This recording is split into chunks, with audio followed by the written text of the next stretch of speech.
from the Rafters of Rupp is brought to you by Clark's Pump and Shop, Community Trust Bank, Double Dogs, Friends of Coal, Hunt Brothers Pizza, and by Kentucky Farm Bureau. Hello, everybody, and welcome back to From the Rafters of Rupp. I'm Kyle Macy. This season, we continue to highlight former Kentucky legends that have not made their way to the Rafters yet, but have had incredible influence on the program. For this episode, I sat down with former Kentucky guard Dick Parsons. Parsons was one of Adolph Rupp's smallest players at 5'9", but he's regarded as one of the best defenders. He was also the captain of the 1961 Wildcats. So sit back and enjoy the next 30 minutes of From the Rafters of Rupp, Kentucky basketball legends.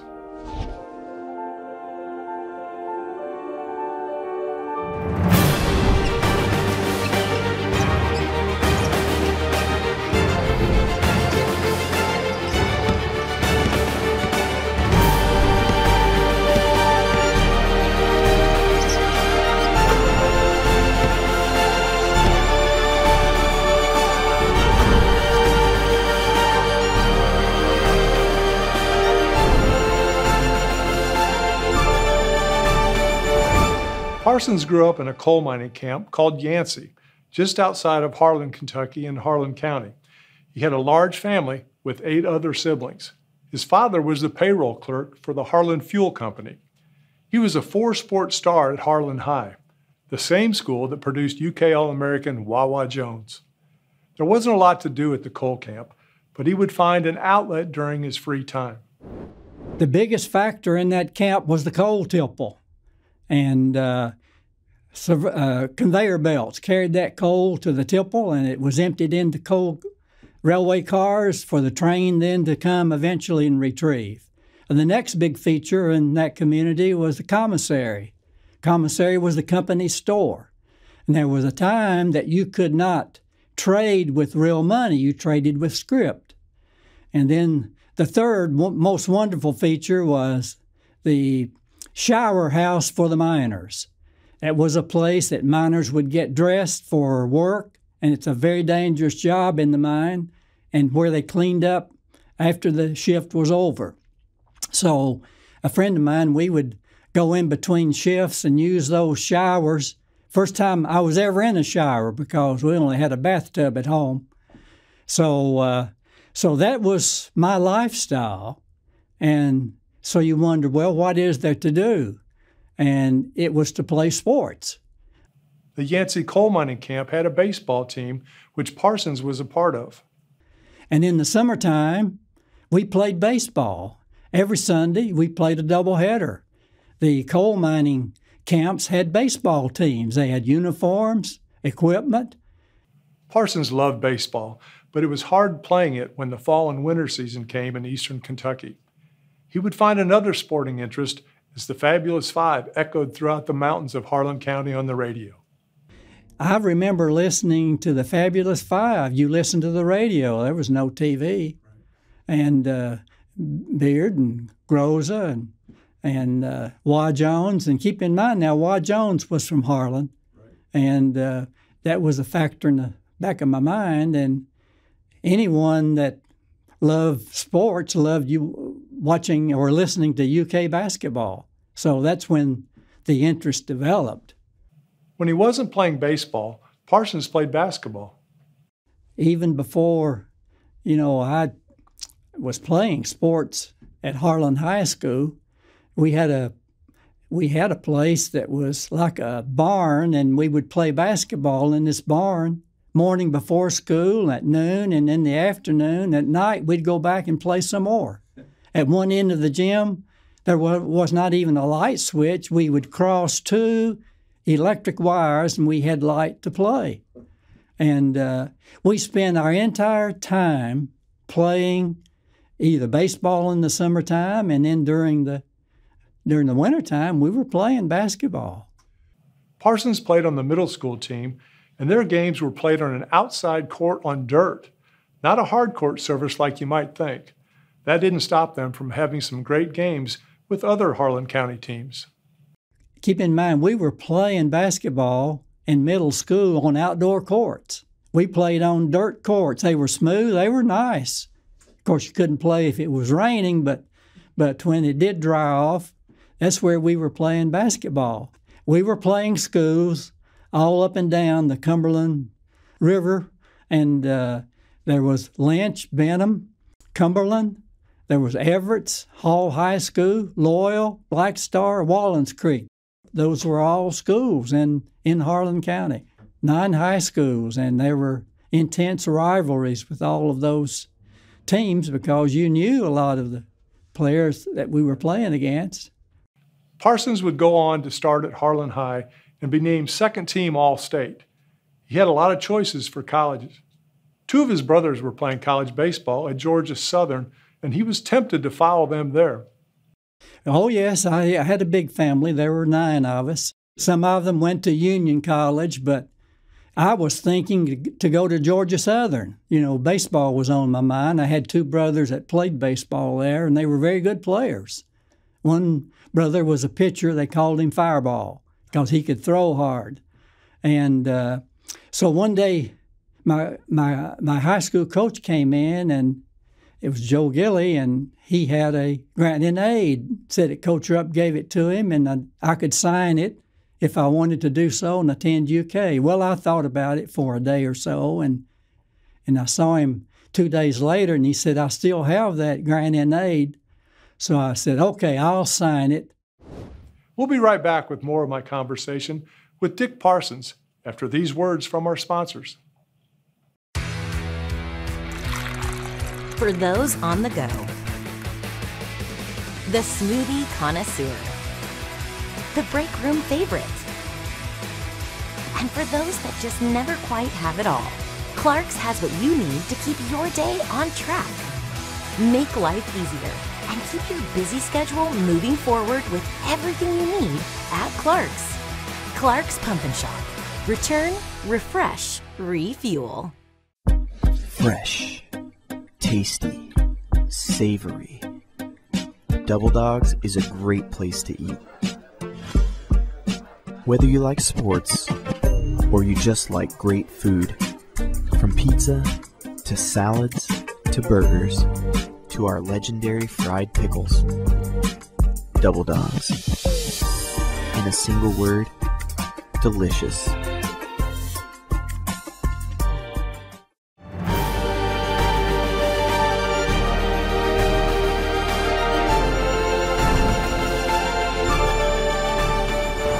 After signing with Kentucky, Dick Parsons arrived in Lexington to play for the Cats. It wasn't long before Coach Rupp would meet with Parsons and his new teammates to go over their objectives. When I reported to UK, Coach Rupp had a meeting, and he told the squad that we were there to attend classes and play basketball, and he said, make damn sure you go to church every Sunday. And that's what we did. Since freshmen weren't able to play on the varsity team, Parsons got to watch as the Fiddlin' Five would take home the 1958 championship. Coach Rupp always had a way with getting a point across to his players. Parsons learned early on what Rupp wanted him to do. I'll never forget one day, this was before the season started, and Coach Rupp called everyone together, and he addressed Johnny Cox, and he had said, Johnny, if I remember correctly, you made the All-American team last year. Did you not? And Johnny, who never spoke, just shook his head. He said, well, I want you to know you're not going to be an All-American this year. Do you know why? Johnny just shook his head no. He said, because we don't have a guard that's smart enough to pass you the ball. So I learned quickly what Coach Rupp wanted, and I did it. Finding his teammates wasn't the only thing Parsons was good at on the court. One night against Vanderbilt, he showed Coach he could play defense just as well. There was a game we lost to Vanderbilt when we were the #1 team in the nation, and Bobby Bland was playing. He was from Litchfield, and Bobby Bland had scored like 22 points.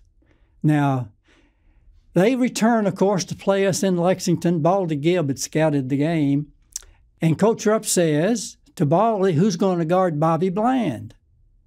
And no one says a word. And Baldy Gibb says, well, Coach, whoever you want to guard him. We said, well, I wonder who's going to guard Bobby Bland. And foolishly, I said, I'm going to guard him, Coach. He was my size. He said, all right, we'll just let you take him. But just keep in mind that he wanted to come to UK and we signed you instead. So to start that game, Bobby Bland takes the first shot of the game and makes it. Coach Rupp calls timeout. And he said, I thought you were going to guard Bobby Bland. And you know, that's the only 2 points he scored. After the game, Bobby came over and he was a good friend. He said, I couldn't get a shot. And I said, well, someday I'll tell you why. There were some players just too tough to shut down. The logo, Jerry West, was one of them. I remember there was a game we were playing, West Virginia. Jerry West was on that team. And at halftime, I think we were ahead.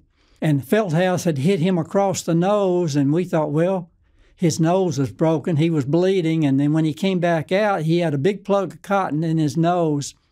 And you can't believe the night that Jerry West had in the second half. And after we went to the locker room, and of course we lost the game, Coach Rupp told Feldhaus he lost the game and he had not played very much. And he said, do you know why? And Feldhaus just shook his head no. He said, well, you had West down and you let him out. But it was just an accident that he hit West across the nose. But just as it is today, playing on the road was always a challenge for Parsons and his teammates because it was the biggest game on that team's schedule.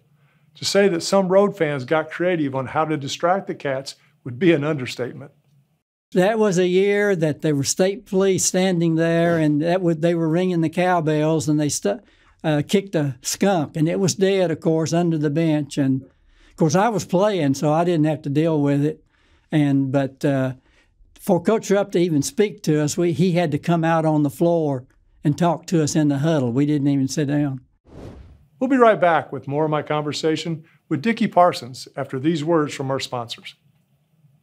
Careful no over torque for if destroy railing. Who writes this stuff? Hi, honey. How's it going? Oh, it's going good. Really good. It might be difficult to understand what you got yourself into when the box says some assembly required. But with a Kentucky Farm Bureau agent in every county, at least it's easy to get great insurance.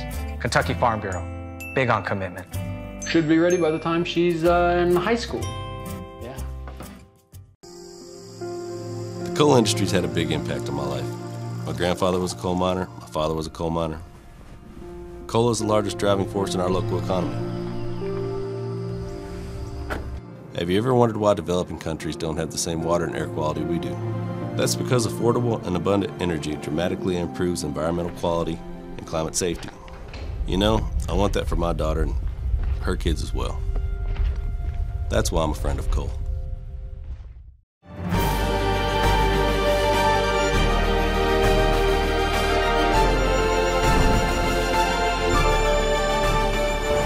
During his time at UK, Dick Parsons had a special relationship with Coach Rupp. Parsons was able to bring out a different side of the Baron of the Bluegrass. Somewhere elsewhere in Mississippi, I think we were playing in Jackson in a civic center, and I can remember that night. I mean, I was making almost every shot that I would take, and knowing you didn't had to know Coach Rupp. And after the game, there were policemen came up and said that I was under arrest, and he sort of started laughing and said, Coach Rupp sent me down here, that I'm from Mississippi and I'm a patrolman and I'm supposed to arrest you. And he just died laughing. I said, well, thank goodness, I'm going back to Lexington. And that's not like Coach Rupp to do that. Near the end of his senior year in 1961, the Cats played Vanderbilt with a trip to the NCAA tournament on the line. The spot would have gone to Mississippi State, but due to a Mississippi legislature rule, they could not play in the NCAA tournament because they would be playing games against African American players. There was a playoff game between Vanderbilt and Kentucky in Knoxville, Tennessee. And on the day of that game, it was noon, and Bernie Shively said, Dick said, Coach Rupp wanted you to come up to the room. And I'm thinking, why in the world would he want me to come up to the room? And I said, what's wrong with Coach Rupp? What does he need? He said, well, his blood pressure is up and he may not make the game. So I go up to the room, and the door is ajar, and Coach Rupp in a pair of red pajamas. And I said, Coach, Mr. Shively wanted me to come up and visit with you. What's the issue? What's the problem? He said, well, my blood pressure is so high, I may not make the game, and I wanted to know if you thought it would be all right if I don't go to the noon meal, the pregame meal. I said, Coach, you don't need to go to the pregame meal. Are you worried about the game? He said, hell yes, I'm worried about the game. I said, Coach, we're going to win the game. And I thought, why would I say that? Never should I made that statement. So I go down to the pregame meal, and I say to Billy Ray, I said, I just told Coach Rupp we were going to win the game. And Coach Rupp had said, when I told him that, he said, well, hell, I feel better already. So that night he makes the game, and we beat them 19 points. All the starters scored in double figures, and Coach Rupp gave me the game ball. And I still have it. As Parsons' time at UK was winding down, he wasn't done playing sports. He was a two-sport star at Kentucky. During the basketball off-season, he played shortstop for the Wildcats and Coach Harry Lancaster. He had a fantastic career for the baseball team. During his senior year, Parsons hit over .450 at the plate. Yes, I had a good career in baseball. I could hit the fastball and breaking pitch my senior year. I'd hit .400 in the SEC. Played against all these name guys. Fran Tarkenton was playing at Georgia, and there was all these famous names, and baseball was much then as it is now. There were really good players. And I finished my career at UK playing shortstop, and, those were fond memories. Parsons would finally get his ring. However, it didn't have anything to do with sports. Sia was a city girl. I lived out in the county, but I met her in high school. And then, when I came to school, there was one year she went to Ohio Wesleyan, but then during my senior year, she transferred to UK. So we did get married. She proposed to me, and she would laugh about that, but we did get married in '61, and that was in July, the year after I graduated. After graduation, Parsons would leave UK and have stops in Barron and Boyle County to teach and coach baseball. But a call from Coach Lancaster would lead Parsons back to the University of Kentucky to coach baseball full-time and basketball part-time. After 3 seasons with the baseball team, in which he had 42 wins and 43 losses and 1 tie, Coach Rupp convinced Parsons to come back to the basketball program and be one of his full-time assistants. When I came back to coach baseball, then I was working with Coach Rupp, in the wintertime and was scouting. But then when Coach Hall became the head coach, it was going to be too difficult. I would have loved to have stayed in baseball, but I had to, join the basketball staff full-time. We'll be right back with more of my conversation with Dick Parsons after these words from our sponsors. Hunt Brothers Pizza has been proudly serving communities across America for over 30 years. Download the Hunt Brothers Pizza app to find one of our 8,000 locations inside a convenience store near you. Choose from Hunt Brothers Pizza's original crust or thin crust, then customize your pizza with any of our 10 toppings to choose from at no extra charge. With that many options, there's sure to be a topping combination for everyone to enjoy a Hunt Brothers Pizza. Call ahead and order yours today. You're on the move every day. You're mobile, and so is Community Trust Bank. Now, you've got one-touch access to your accounts. No need to remember or update passwords. Make a deposit with a click, not a pen. No deposit slip and no line. And get that morning cup of joe without the hassle, without the wait. Community Trust Bank is dedicated to making your banking experience secure, fast, and easy. Don't wait. Go mobile with Community Trust Bank. Building communities built on trust.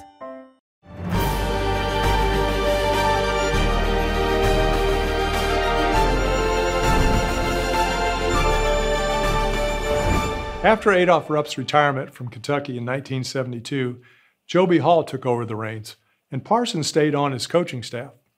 He was in a unique position as an assistant coach for both Rupp and Hall. He thought both coaches were similar. They were very similar. Coach Hall had training under Coach Rupp, and And you remember those days. It was very disciplined. And you show me a team without discipline, and I'll show you a poor team. Coach Rupp was German, but a lot of it was the fact that he was the greatest actor on earth. I can remember one time we had a player that decided that he would fill the middle on the fast break, and he took 2 dribbles and kicked the ball right into the end zone, right by Coach Rupp.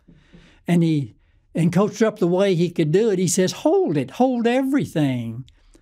And he said to this player, called him by name, said, what are you thinking about? Said, do you know where I was this morning? And the player shook his head. He said, I was talking to a guy from Ringling, Bailey, Barnum Circus, and said, do you know what he wanted? The player shook his head, no. He said, well, he was looking for a clown, and I've told him that I found one. And that was Coach Rupp's the way of discipline, and this player never dribbled in the middle anymore. That was not his job. But that was Coach Rupp, and it was all an act. The 1975 team was cruising in the NCAA tournament. With Coach Hall at the helm and Parsons on his staff, the Cats would face #1 and undefeated Indiana in the Midwest Regional Final, with a trip to the Final Four on the line. Well, we go to Dayton, and we play Indiana. They're undefeated. And the only thing Coach Hall said to the team before the game was, just don't get hurt cutting down the net. And that was probably the greatest win in my coaching career. And when we came home, we crossed the river, and there were hundreds of people at every intersection. And when we arrived on the outskirts of town in Lexington, there were like 15 motorcycle police. They took us to the Memorial Coliseum, and it was full.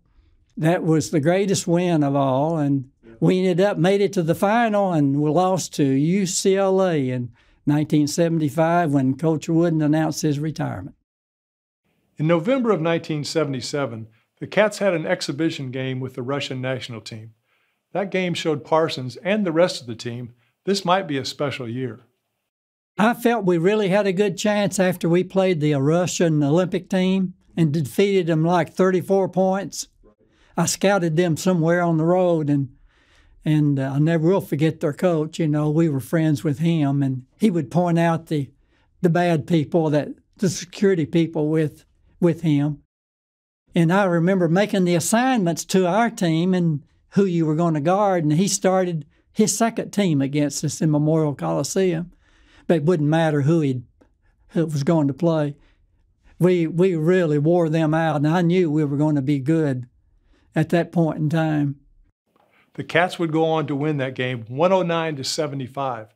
As Kentucky was making its run in 1978, the Cats had Arkansas in its path in the national semifinal game.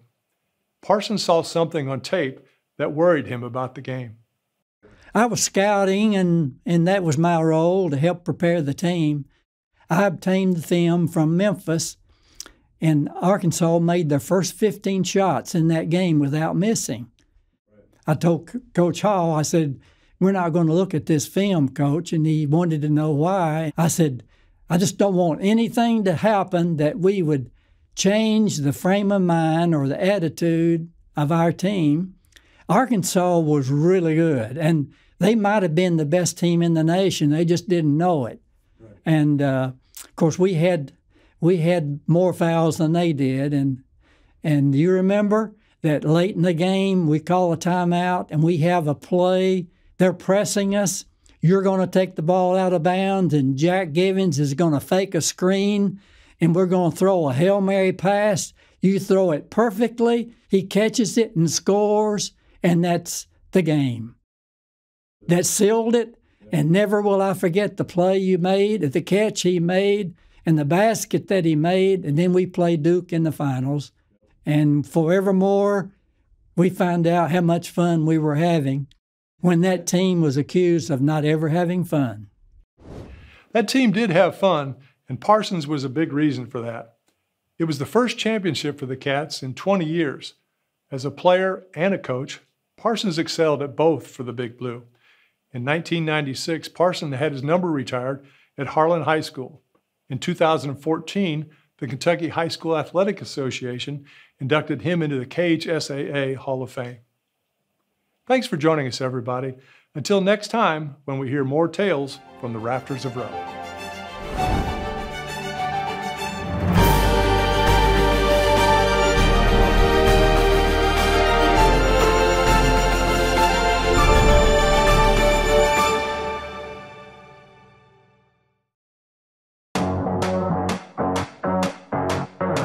From the Rafters of Rupp was brought to you by Clark's Pump and Shop, Community Trust Bank, Double Dogs, Friends of Coal, Hunt Brothers Pizza, and by Kentucky Farm Bureau.